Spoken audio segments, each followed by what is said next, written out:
newcomers, and welcome back, fellow Aeternians.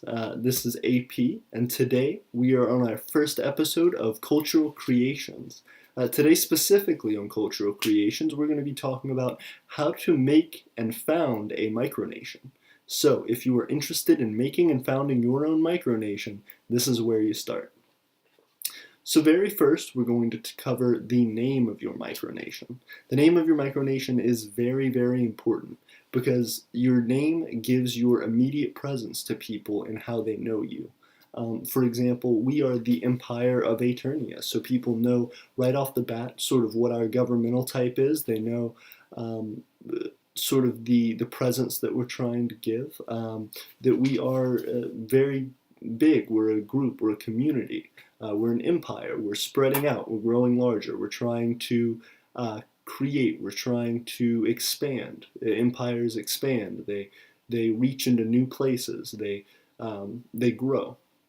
So your name can really attach a lot of meaning to who you are and to what you symbolize as a micronation in the micronational community and in the world community. As well, your name really depends on how serious or how unique your micronation is. If you are trying to become a legitimate nation, you may want to go toward something that sounds more governmental, sounds more professional. If you're trying to do just something that's a silly creative project, something like that, give it whatever name you want, have fun with it, and make it you. Next, we are going to talk about location. Location is a very important thing because it is the most defined thing about a micronation. What makes a micronation is where it's at and who's a part of it, which we'll get into population that we'll get into in a second. But for developing your micronation, you need to know where it's going to be located. This can be anything from your house to land that is unclaimed, which is unclaimed territory. A lot of micronations try to find, you can do a Google search of it, it's on Wikipedia, unclaimed land, or what's called terra nullius land, and that's basically places, there's one called Beer to Will, I believe, there's one that's in Antarctica, and there are quite a number of others that are just places that for whatever reason are sort of no man's land in between countries that no country has really claimed as their own.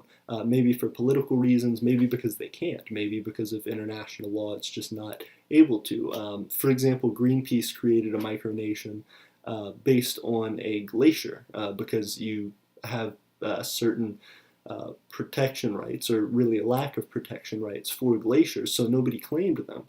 And them wanting to make a statement about that created a micronation on a glacier.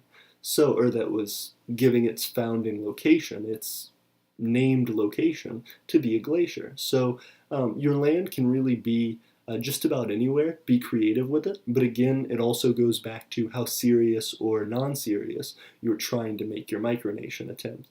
If you're trying to make it something really serious, definitely put some thought into it, and definitely make it something that you know laws and actual regulation about if you're trying to get into something more serious, and if you're, depending on what you're trying to do with your micronation. Definitely remember to start small, but dream big, and always continue to try and grow. For our specific micronation, because we're something that is serious, but also a community on YouTube and wanting to be very open with our slow and gradual growth, we don't want to take ourselves too seriously yet, but we want to get something that is real and valid. So the way that we're going about it is our current location is the personal space, the physical location that each of our citizens, our population, embodies. So as of right now, we have 25 citizens. We have 25 subscribers on the channel, not including myself. So including myself, 26 citizens. But the way that that works is, wherever our citizens are standing in the world, wherever they walk, wherever they breathe, wherever they move, their own personal space, the area around their body and their bodies coming in contact with, is our land, is our claimed territory. If you are walking and you are a citizen of Aeternia, you are representing the location of a citizen of Aeternia and of the Aeternian population. So that's how we go about ours, so that one, it's something that cannot really be disputed because you are the master of your own personal space. Nobody else should be controlling your personal space.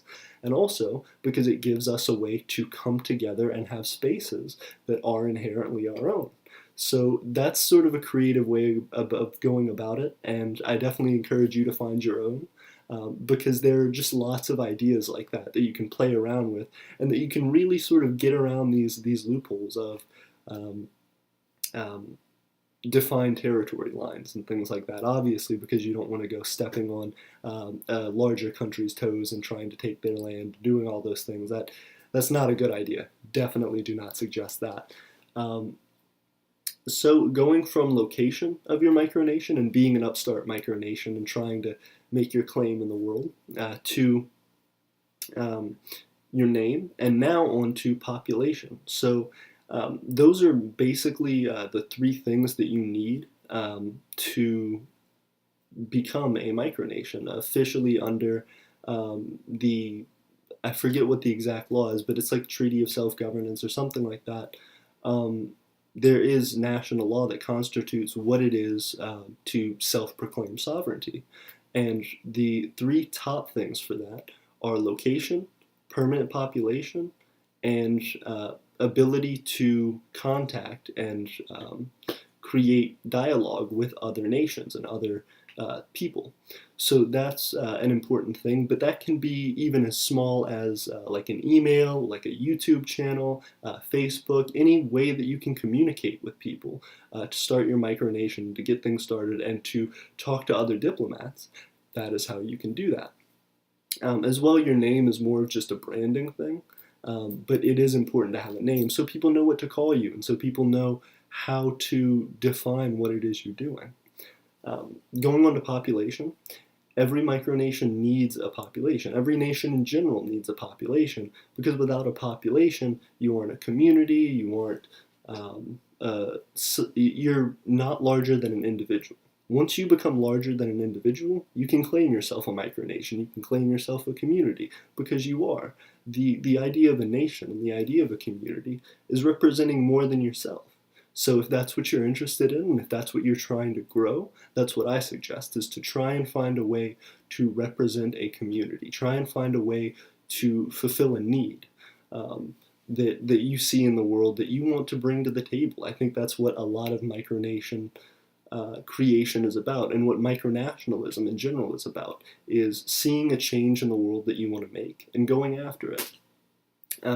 So when you've got that down, when you've got your name down, when you've got your location, your population, when you've gotten friends and family and whoever you want to start to join this community of yours, you've got your start to your micronation. The very next thing that you're going to want to start to do is to branch out and talk to other micronations. Come and talk to us. We're looking for allies. Come and talk to us and share your ideas and share your experience of creating your own micronation. As of right now, we're just starting up, but we've got a pretty good start so far. 25 citizens going strong, 26 if you count me.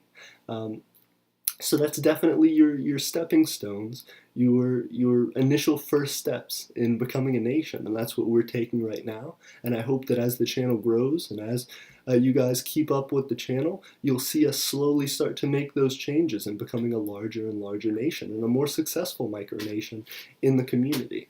One final thing, as we continue this series of cultural creation, our whole series is going to be based around designing our micronation and growing it and making it more unique and more diverse and giving it more depth. So that'll be a big change that we get into.